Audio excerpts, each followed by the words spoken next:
En primer lugar, quiero dar la bienvenida a nuestro querido hermano que conocemos desde hace muchos años, José Antonio. La bienvenida en el nombre del Señor y deseamos pues, que el Señor pueda bendecirte en medio nuestro. También damos la bienvenida a todos los que por internet nos seguís un día más y os damos las gracias por seguirnos, pero sobre todo queremos pediros que busquéis al Señor y que si podéis acudáis a una reunión presencial, porque no hay nada como las reuniones presenciales. Las reuniones por internet nos pueden bendecir en momentos de necesidad, en momentos específicos de nuestra vida, pero no hay nada como el poder estar aquí juntos, alabando y adorando al Señor.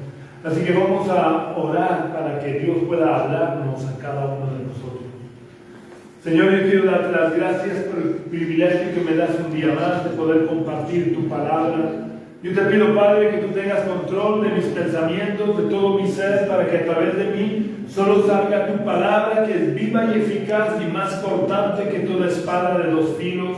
Yo te pido, Señor, que a través de mí tú puedas sembrar tu palabra en los corazones, tú puedas proteger tu semilla, Señor, para que pueda crecer y dar fruto en la vida de cada persona que nos esté escuchando, los que estamos aquí y los que nos escuchan por internet, Señor. Yo te pido, Dios, que tú te glorifiques en cada uno de ellos y que tú puedas hablarnos a cada uno de nosotros. En el nombre de Jesús. Amén. En esta mañana voy a tratar de un tema del que ya he hablado en otras ocasiones, pero como dijo el apóstol Pablo, no me canso de repetir las mismas cosas porque no hay otro evangelio que el que fue sembrado hace 2000 años. Además creo que es fundamental que recordemos de vez en cuando, porque nunca sabemos cuándo vamos a tener que pasar por alguna situación o por algún valle de sombra de muerte, como dice el rey David en el famoso Salmo 23, en el que necesitemos conocer que Dios es un Dios de restauración y que no hay nada que le agrade más a Dios que el restaurar nuestros corazones cuando están quebrantados, porque hay muchos motivos y circunstancias en la vida que quebrantan nuestro corazón. Esto no es solamente para un tipo de personas y ya está. Todos en la vida pasamos por situaciones que van quebrantando nuestro corazón y Dios se complace en restaurarnos, en sanarnos. El profeta Isaías, habiendo vivido unos 700 años antes de Cristo, dijo unas palabras acerca del ministerio del Mesías. Quiero aclarar para quien no lo sepa que la palabra Mesías es lo mismo que Cristo. Mesías es en hebreo y Cristo en griego. Si lo quisiéramos traducir al castellano es ungido. El caso es que el profeta Isaías, 700 años antes de que Jesús naciera, ya anunció cuál iba a ser el ministerio del Mesías. Y durante la vida de Jesús, estando Jesús en la sinagoga de Nazaret, le dieron a leer el libro del profeta Isaías y él buscó este pasaje que voy a leer. Y una vez terminado dijo, esta palabra se ha cumplido hoy en mí. Por eso quisieron apedrearlo, porque no lo aceptaban, pero era una realidad. Vamos a leerlas en el Evangelio de Lucas, capítulo 4, versículos 18 y 19.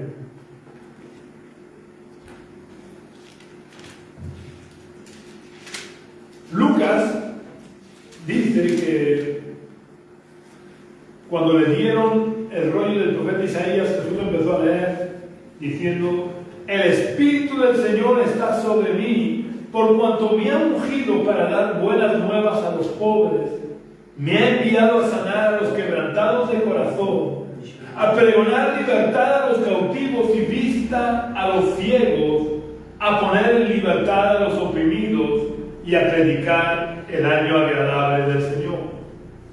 Si estudiamos un poco la vida de Jesús, nos daremos cuenta de que Jesús cumplió con creces todo esto que estaba profetizado por Isaías. Pero hoy quiero centrarme solo en la segunda de las cosas que iba a hacer el Mesías.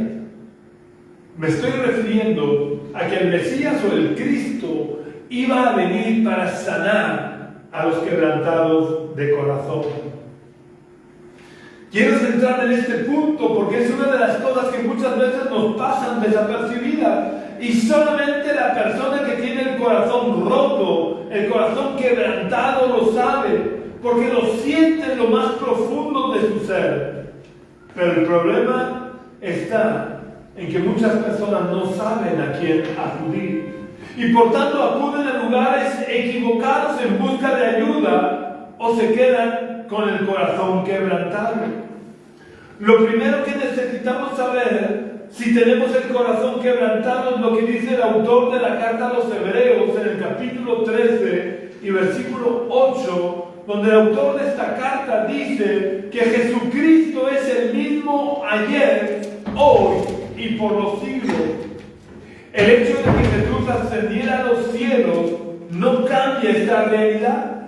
Tanto es así que el autor de esta carta, cuando escribe estas palabras de que Jesucristo es el mismo ayer, hoy y por los siglos, ya hacía algún tiempo que había ascendido a los cielos. Por lo que si Jesús es el mismo ayer, hoy y por los siglos, quiere decir que si Jesús vino a sanar a los quebrantados de corazón durante su vida terrenal, hoy en día, 21 siglos después, sigue queriendo sanar a los quebrantados de corazón. Una de las parábolas más bonitas y más conocidas que Jesús contó es la parábola del buen samaritano, en la que habla de heridas físicas, pero que también las podemos aplicar a heridas emocionales, a heridas en el corazón, aunque no las nombre como tal.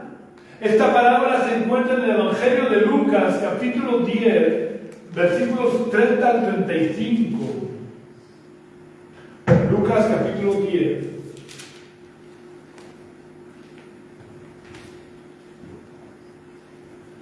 Versículos 10, 30 al 35, Jesús empezó a contar esta parábola y dijo que un hombre que descendía de Jerusalén a Jericó cayó en manos de los ladrones, los cuales lo despojaron, lo hirieron y se fueron dejándolo medio muerto. Aconteció que descendió un sacerdote por aquel camino y al verlo pasó de largo. Asimismo un levita, llegando cerca de aquel lugar, al verlo pasó de largo. Pero un samaritano, quiero recordar y decir para los que no lo saben, que los samaritanos eran enemigos de los judíos. Pero un samaritano que iba de camino vino cerca de él y al verlo fue movido a misericordia. Acercándose, vendó sus heridas, echándoles aceite y vino. Lo puso en su cabalgadura, lo llevó al mesón y cuidó de él. Otro día, al partir, sacó 2 denarios, los dio al mesonero y le dijo: cuídamelo, y todo lo que gastes de más, yo te lo pagaré cuando regrese. En este relato vemos a un hombre que cae en manos de los ladrones y es apaleado, robado y dejado en la cuneta medio muerto. Por ese camino pasaron 3 tipos de personas, aunque hoy solo nos vamos a centrar en el último, el conocido como buen samaritano. Porque este samaritano representaba y representa a Jesús en su labor de sanar nuestro corazón. Es posible que en este momento estés pensando que este samaritano solo se preocupó de las heridas físicas del hombre que había caído en manos de los ladrones. Pero aunque no lo diga explícitamente, dice que acercándose vendó sus heridas, echándoles aceite y vino. Si os dais cuenta, no especifica que las heridas fueran físicas. Nosotros, como habla de vendar y derramar aceite y vino, automáticamente pensamos en las heridas físicas. Y sí, vendó las heridas físicas. Pero no se limitó a vendar las heridas físicas, porque el corazón de este hombre tuvo que quedar tan magullado y herido como su cuerpo. Es sabido por todos los psicólogos y psiquiatras que quien pasa por una experiencia tan traumática como la que pasó este hombre, acaba con tantas heridas en el corazón como en el cuerpo. Y esas heridas del corazón muchas veces son más graves y más difíciles de curar que las heridas físicas. Así que, ¿por qué pensar que el buen samaritano se iba a limitar a curar las heridas físicas solamente y que no abarcó también las heridas del corazón? Si precisamente una de las cosas que vino a hacer Jesús, que es el buen samaritano, era sanar a los quebrantados de corazón. Hay un detalle al final de la parábola que me lleva a pensar en el interés del buen samaritano en que el corazón de este hombre quedara total y completamente sano. Y es lo que le dice al mesonero. El buen samaritano le dijo al mesonero: cuídamelo y todo lo que gastes de más, yo te lo pagaré cuando regrese. Las heridas físicas en unos pocos días, o unos cuantos días, acaban por curarse. Así que, ¿por qué el mesonero tendría que esperar a que volviera el buen samaritano para cobrarle la estancia y los cuidados de este hombre? ¿No se los podía cobrar directamente a este hombre, sin necesidad de esperar al regreso del buen samaritano? Algunos pensaréis que no se los podía cobrar directamente a este hombre porque este hombre había caído en manos de los ladrones y le habían robado todo lo que tenía. Pero yo me pregunto, ¿quién viaja con todo el dinero y con todas sus posesiones? Nadie. El mesonero podría haberle dejado marchar a casa a por el dinero necesario para cubrir todo lo que le faltara por cobrar. Si de todas maneras tenía la garantía del samaritano, no importaba que este hombre huyera y no volviera, tenía la garantía del buen samaritano. ¿Y por qué tenía esa garantía del samaritano? Porque conocía al samaritano. Había una relación estrecha entre el samaritano y el mesonero. La muestra de que se conocían el mesonero y el samaritano es que si nosotros nos hospedamos en un mesón y cuando nos vamos a marchar le decimos al dueño del mesón que le pagamos una parte y el resto ya se lo pagaremos cuando volvamos, la respuesta del mesonero dependerá de que nos conozca o no. Estoy seguro que el dueño del mesón no nos dejaría marchar sin pagar todo lo que debemos, a no ser que nos conociera y tuviera confianza con nosotros. Por eso digo que el mesonero debía de conocer al samaritano, así que podría haber dejado marchar al hombre a su casa a por el dinero, porque si no volvía, se lo podría cobrar de todas maneras al samaritano. Entonces, ¿por qué el mesonero no se lo podía cobrar a este hombre? Pues porque las heridas del corazón de este hombre debían ser tan profundas y tan graves que sería incapaz de salir solo a la puerta de la calle. Nada más oír una mosca volando pensaría que ya estaban los ladrones de nuevo al ataque, haciéndole imposible recuperar su vida normal en poco tiempo. Esto es sabido por los psiquiatras y los psicólogos, que esto es así. Si tú pasas una situación traumática, luego te cuesta volver a pasar por ahí. Este hombre necesitaba de los cuidados del mesonero hasta que llegara de nuevo el buen samaritano que lo acompañara en sus primeros pasos fuera del mesón, hasta que su corazón fuera total y completamente sanado y restaurado. Por eso decía que esta parábola no solo habla de heridas físicas, sino también de heridas emocionales que tuvieron que ser tratadas por el buen samaritano y por el mesonero. A veces se nos olvida que Dios no solo ama nuestro cuerpo, sino que ama nuestra persona integral. Dios ama y se preocupa de nuestro cuerpo, de nuestra alma y de nuestro espíritu. Solo tenemos que dejarle a Él derramar sobre nosotros tu aceite y su vino. Ahora vamos a ver un caso real en el que Jesús tuvo que derramar su vino sobre un corazón quebrantado para sanarlo y restaurarlo. Aunque antes quiero recordar que el vino era lo que se usaba para desinfectar bien una herida, pero por tener alcohol, cuando el vino tocaba la herida producía dolor. Y a veces nos da miedo acercarnos a Jesús cuando tenemos el corazón quebrantado, roto por el miedo que nos da que su vino pueda hacernos daño. Pero el dolor momentáneo no debe de cegarnos e impedirnos acercarnos a Jesús, porque el propósito de echar vino sobre nuestras heridas es sanarnos totalmente para poder restaurarnos. Antes de hablar de este caso real, quiero contar un par de anécdotas. Ya sabéis que como me voy haciendo mayor, tengo que contar anécdotas de mi vida. Pero estas dos anécdotas son para que entendamos bien el caso real en el que Jesús tuvo que derramar su vino sobre un corazón quebrantado para sanarlo. La primera anécdota tiene que ver con el tiempo en el que hice el servicio militar. ¿Cómo no, verdad? Porque cuando yo hice el servicio militar en mi compañía, yo era lo más parecido que había a un enfermero o a un médico, aunque solo soy un biólogo.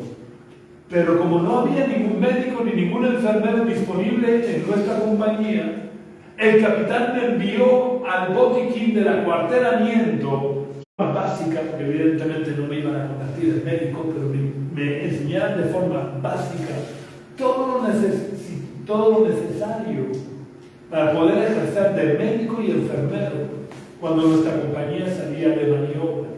Evidentemente me decían que si cualquier cosa que me hiciera dudar, que enviara a la persona al hospital. Pero una de las primeras cosas que me enseñaron era cómo desinfectar y curar las heridas, que eran relativamente frecuentes cuando salíamos de maniobras, y más que nuestro capitán era muy militar, le gustaba que pegáramos barrigazos y que fuéramos reptando por ahí por la ladera. Y pues los chavales hacían heridas. Entonces una de las primeras cosas que me enseñaron fue a curar, a desinfectar bien las heridas. Y se me quedó grabado lo primero que me dijeron, porque lo enfatizaron y me lo recalcaron mucho. Lo primero que me dijeron es que no tuviera miedo de hacer daño mientras curaba la herida, porque si por no hacer daño no limpiaba o no desinfectaba bien la herida se podría infectar y sería mucho peor. La segunda anécdota que quiero contar ocurrió realmente un tiempo antes del servicio militar. Cuando a mi hermano pequeño y a mí nos dio por correr, bueno, no es que nos diera por correr, es que mi hermano necesitaba correr, hacer una prueba física para aprobar la gimnasia de lo que estaba estudiando, y empezamos a correr y empezamos a involucrar también a uno, creo que era uno de mis hermanos mayores. Y un día nos pusimos a picarle a mi padre, tú no puedes correr con nosotros, eres demasiado mayor, no sé cuánto. Mi padre, que para eso se picaba fácilmente, dice, no, pues vais a ver. Y empezó a correr con nosotros. Una tarde estuvimos corriendo por el borde de una carretera en la que al lado izquierdo de la acera había una acequia vacía. Las acequias suelen estar vacías hasta que tienen que regar y abren las compuertas, se llena la acequia y riega. No recuerdo muy bien por qué, pero cuando salimos ese día se nos hizo de noche y mi padre corría delante nuestra y llegado un momento vimos los faros de un coche que venía hacia nosotros. Y mi padre, para tratar de evitar el peligro de ser atropellado, se fue tanto a la izquierda que cayó en la acequia. Ahora me río, pero poético de esto. Menos mal que no era profunda y solamente pues, se hizo heridas aquí en el principio de la palma de la mano. Al pararse contra, eso es de cemento, al pararse pues se raspó todo el principio de la palma de la mano. Cuando volvimos a casa, le curamos las heridas lo mejor que supimos y tratando de no hacerle daño. Ya digo que todavía yo no había ido a mí y no me habían enseñado que no había que tener miedo a hacer daño. Y luego, pues, para protegerse de la herida se puso una gasa. Pasó un día y pasó otro, no recuerdo bien cuántos días, y empezamos a ver como por todos los sitios donde pasaban las venas se le iban poniendo roja, lo que era la zona de la vena, el recorrido de las venas en ambas manos y antebrazos se le empezaban a poner rojo. Al día siguiente lo rojo le había subido un poquito más. Y un momento, no sé si fue que a nosotros nos preocupó, que vino alguien que entendía y nos dijo que lo lleváramos al hospital. Cuando lo llevamos al hospital nos dijeron que el enrojecimiento de las venas iban marcando por dónde iba la infección y que si no le habíamos puesto remedio, la infección le podía llegar al corazón y haberle producido la muerte. Así que lo dejaron ingresado. Y luego mi padre nos contaba el daño que le habían hecho al quitarle las costras que se le habían formado ya para desinfectar bien las heridas. Os he contado todo esto para que nos demos cuenta de que no debemos de asustarnos que Jesús al derramar su aceite y su vino sobre nuestras heridas pueda hacernos daño, porque el fin último de Jesús es sanarnos por completo, es impedir que la infección pueda llegar hasta nuestro corazón, para que podamos salir del mesón sin traumas, sin miedo de volver a caer en manos de los ladrones. Ahora vamos a ver el caso real al que me estoy refiriendo, en el que Jesús vertió su vino sanador sobre un corazón totalmente quebrantado y roto. Me estoy refiriendo a cómo Jesús restauró el corazón de Pedro. Porque una de las obras más importantes de Jesús en el corazón de sus discípulos es la restauración. Vamos a ponernos en situación. Pedro, estando en el patio de Caifás, mientras hacían como que juzgaban a Jesús, como hacía frío, se estaba calentando en un fuego de brasas. Y quiero insistir en un fuego de brasas.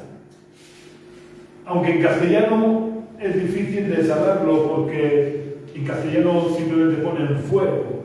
Pero si nos vamos a la versión original en griego, el griego para hablar de fuego usa diferentes palabras, igual que cuando habla de amor. Sabéis que en griego, pues cuando hablan del amor entre pareja, hablan de eros, cuando hablan del amor entre amigos, hablan de filias, cuando hablan del amor entre padre e hijos, hablan de storge. Pues para hablar de diferentes tipos de fuego emplean diferentes palabras. Pues la palabra que utiliza en griego, y quiero decir que yo no sé griego, pero hay comentarios que lo ponen, y aparte hoy en día hay una herramienta muy buena en Google Traductor. No sé si lo habéis hecho, pero cuando buscáis en Google el traductor, hay una cámara. Si le dais a la cámara, podéis enfocar algo escrito y os lo traduce. Entonces yo puse en la televisión, conecté la televisión al ordenador y puse un buscador de citas bíblicas y busqué en griego el versículo. Y el Google Traductor me lo tradujo no como fuego, sino como brasas. Y esto es importante por algo que veremos más adelante. Pero quiero dejar claro que Pedro se estaba calentando en el patio de Caifás delante de un fuego de brasas. Y en ese escenario, Pedro niega conocer a Jesús 3 veces. Después de la tercera negación, cantó el gallo. En ese momento Pedro recordó que Jesús le había advertido de que antes de que el gallo cantara, él le negaría 3 veces. Y supongo que le vendría a la memoria cómo con un corazón altivo y autosuficiente le había respondido que aunque los otros le negaran, él nunca lo negaría. Así que al escuchar el canto del gallo y darse cuenta de que había negado 3 veces, no una ni dos, 3 veces, había negado conocer a Jesús, y más la última vez, hasta había maldecido, su corazón se rompió en 1000 pedazos y se fue llorando amargamente. Las heridas y el dolor tan grande que esta negación le produjo, le afectó tanto que Pedro ya no se sintió digno de ser apóstol. Y a pesar de que Jesús le había dicho que ya no sería más pescador de peces, sino pescador de hombres, su desánimo, sus sentimientos de culpabilidad y el dolor que sentía en su corazón hicieron que volviera a las redes de pescador. Un día, desesperado por el dolor, Pedro le dice a los demás discípulos que se va a pescar y arrastra en su desánimo a todos los demás discípulos y se van todos a pescar. Se pasan toda la noche intentando pescar, pero no logran coger ni un solo pez. Cuando ya estaba amaneciendo, Jesús se desapareció estando él en la playa y les dijo que echaran las redes a la derecha de la barca. Ellos obedecieron sin tener claro del todo quién era el que les había dicho que echaran las redes a la derecha de la barca. Pero por su obediencia recogieron tal cantidad de peces que no los pudieron subir a la barca, sino que tuvieron que ir arrastrando las redes hasta la orilla. Como consecuencia de este milagro se dieron cuenta de que era Jesús quien les había dicho que echaran las redes. La primera reacción de Pedro, por ese sentimiento de indignidad que le embargaba, fue tirarse al mar y llegar a la orilla nadando, sin que se le viera mucho. Cuando todos llegaron a la orilla, incluido Pedro, se encontraron que Jesús había hecho un fuego, y no cualquier fuego, había hecho un fuego de brasas, exactamente igual que el que había en el patio de Caifás, cuando Pedro negó a Jesús. Estos son los 2 únicos casos, y por esto, de aquí la importancia y mi énfasis de que era un fuego de brasas. Solamente en 2 lugares en todo el Evangelio de Juan encontramos este tipo de fuego. Una en el patio de Caifás y otra en la orilla de la playa. Juan quería que entendiéramos que Jesús deliberadamente había recreado la escena en la que Pedro lo había negado. Así que podéis imaginaros qué le pasaría a Pedro por la cabeza al ver ese fuego de brasa. Yo supongo que de pronto se le golpearían en su mente las imágenes, como en una película, de su negación.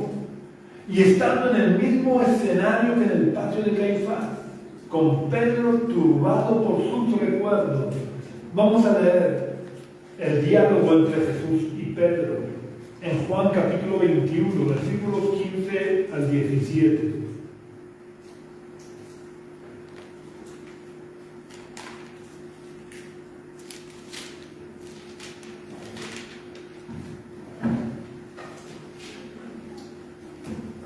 Juan nos relata que después de comer, Jesús dijo a Simón Pedro: Simón, hijo de Jonás, ¿me amas más que esto? Esto era recordándole que Pedro le había dicho: aunque todos te negaran, yo no te negaré. Le dice: ¿me amas más que esto?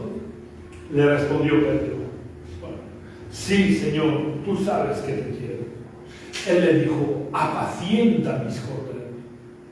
Volvió a decirle la segunda vez: Simón, hijo de Jonás, ¿me amas? Pedro le respondió: sí, Señor, tú sabes que te quiero. Le dijo: pastorea mis ovejas. Le dijo la tercera vez: Simón, hijo de Jonás, ¿me quieres? Pedro se entristeció de que le dijera por tercera vez, y creo que podéis imaginaros por qué se entristeció. Pero Pedro se entristeció de que le dijera por tercera vez, ¿me quieres? Y le respondió, Señor, tú lo sabes todo, tú sabes que te quiero. Jesús le dice, apacienta mis ovejas. ¿Por qué Jesús le repitió 3 veces la misma pregunta a Pedro? Delante de un fuego de brasas como el que había en el patio de Caifás. Porque Jesús estaba derramando su vino sobre la herida del que Pedro tenía en el corazón. Jesús quería recordarle a Pedro su fallo, su negación, y de esa manera poder sanar totalmente su corazón quebrantado, recordándole cada negación y diciéndole después de cada negación que lo restauraba al ministerio de apóstol. Porque después de cada pregunta que le hace Jesús le dice, apacienta mis corderos, pastorea mis ovejas, apacienta mis ovejas. Es decir, lo estaba recordando, le estaba recordando cada negación y diciéndole, no me importa que me negaras, te he perdonado y te restauro como el apóstol que yo te llamé. Jesús, si necesita meter el dedo en la llaga, mete el dedo en la llaga para producir una total y completa sanidad de nuestro corazón. Porque Dios y Jesús quieren restaurar nuestra vida. Al igual que para curar una herida física hace falta hacer daño, con el fin de limpiar y desinfectar bien. Para sanar las heridas del corazón a veces también hay que hacer daño. Y esto es lo que hizo Jesús con Pedro para restaurar el corazón destrozado de Pedro y volverlo a poner en el ministerio. Hemos visto a un hombre de la parábola que tuvo su corazón roto por haber caído en manos de los ladrones. Y hemos visto a Pedro que tuvo su corazón roto, quebrantado por haber pecado y haber fallado a Jesús.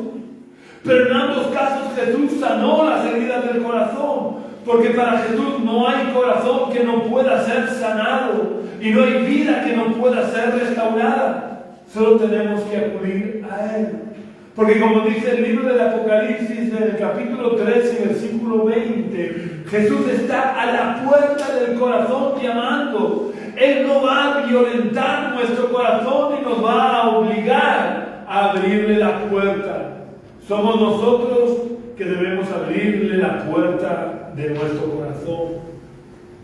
Si tienes el corazón quebrantado por el motivo que sea, no vayas buscando en lugares equivocados, como les ocurrió a las mujeres que fueron al sepulcro el domingo buscando el cuerpo de Jesús. Porque estas mujeres fueron buscando a Jesús, el cuerpo de Jesús en la tumba, pero se le apareció un ángel y les dijo, ¿por qué buscáis entre los muertos al que vive? Jesús sigue vivo y sigue queriendo sanar nuestro corazón. Solo tenemos que acudir a Él y pedirle ayuda. Para terminar, quiero recordar otro episodio ocurrido entre Jesús y Pedro. Un día Jesús se quedó solo orando hasta la madrugada. Así que, como sus discípulos se habían marchado en una barca, se acercó a ellos andando por el mar. Y vamos a ver lo que ocurrió leyendo en el Evangelio de Mateo, capítulo 14, versículos 26 al 31.